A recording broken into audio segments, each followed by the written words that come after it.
Story Paul, English for life's journey.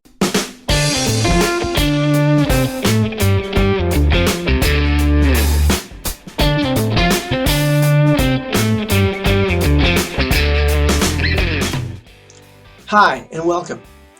You know, a few months ago, I had to go downtown to pick up a document. Now, normally I would have just taken the subway for such a trip, but I only had 45 minutes.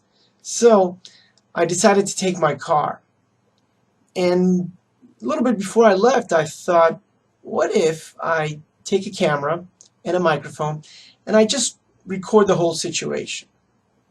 And during the trip, I talk about what I do, and of course what others are doing, and about traffic, and about my feelings and situations. So this was the genesis of something called Hit the Road Paul, which I used with many of my students, and which some of you may have seen on YouTube.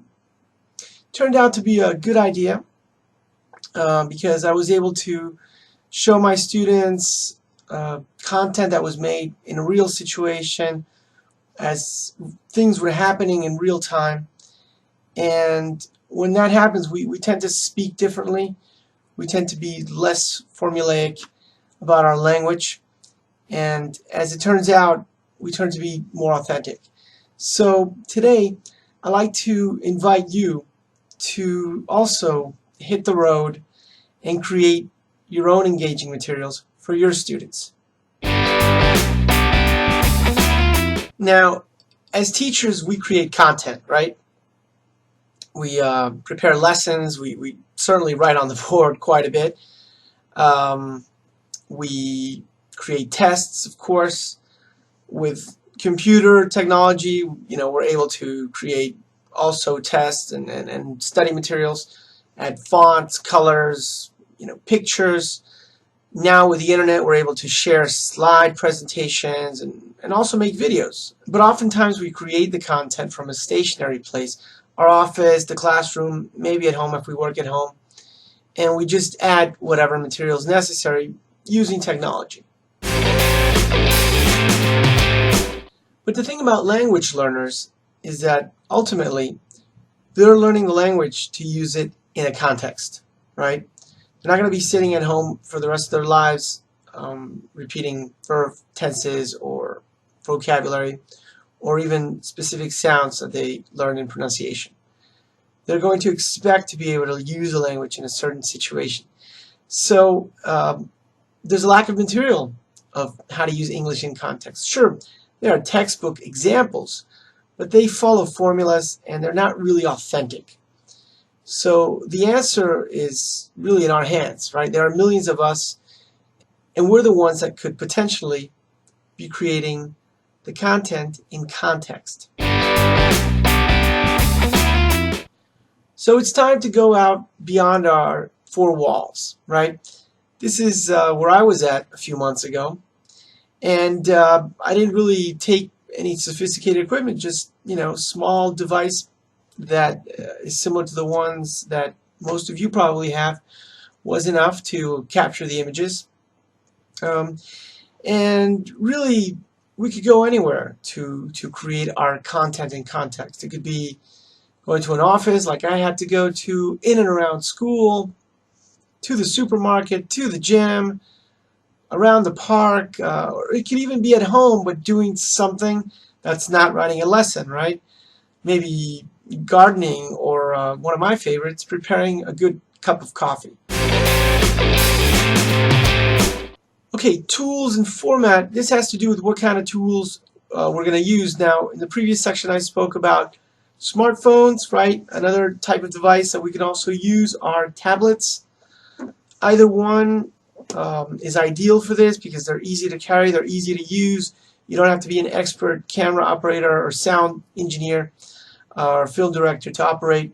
Okay, you just have to try to get, you know, frame the shot properly so that you're shooting what you're trying to shoot, right? And regarding the format, this means thinking a little bit about what it's going to look like at the end, how you're going to deliver this. So this means checking out maybe the editing program. Is it going to allow you to put text or are you going to have to add text later in a slide presentation that you'll share, or both? Format has to do with how you're going to appear or what you're going to show. Are you going to be filming your cat, so you're not going to appear, but your cat is going to appear? Is somebody going to be shooting you, right, filming you, so you're going to be on screen? Is it going to be kind of like a hidden camera thing where the camera's not really supposed to be there, right, and the only ones who know about it are the audience and you? So whatever idea you have in mind, and you can have a lot of fun with this, that's your format.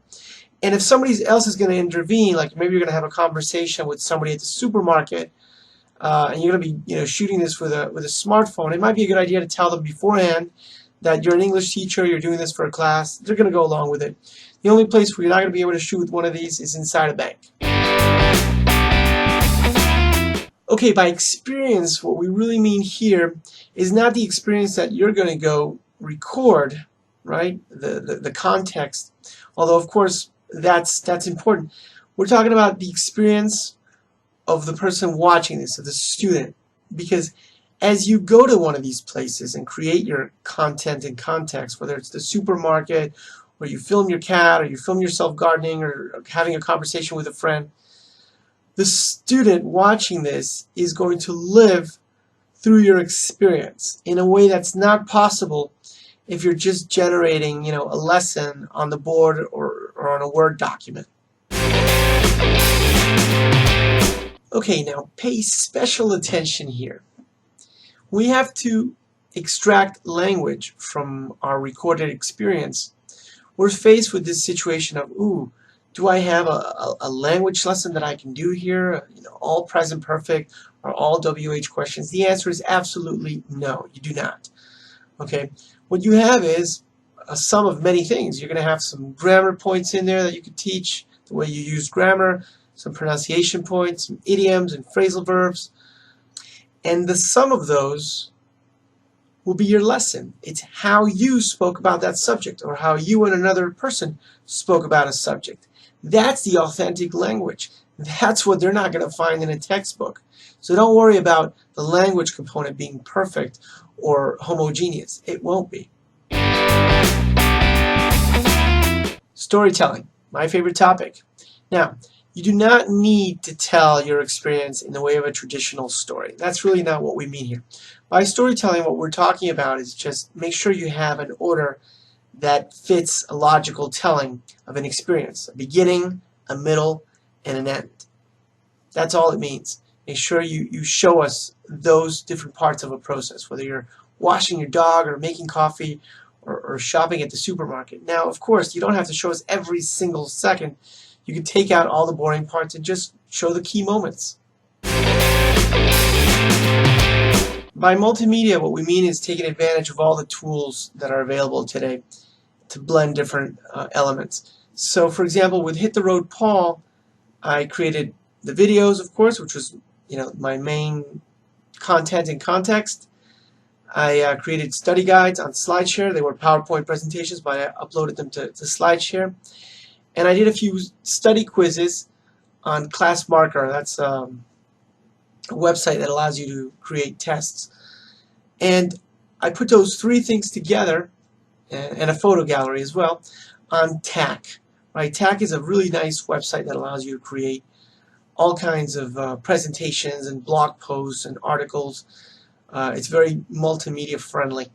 So basically, it's like I created a course that has all the necessary elements in one place. Okay, so once you've created your materials, you are ready to deliver them to your students, right? In the previous section, I covered many useful tools to do that. But beyond that, what's really great, what's really in the spirit of the online teacher is to share the materials you create.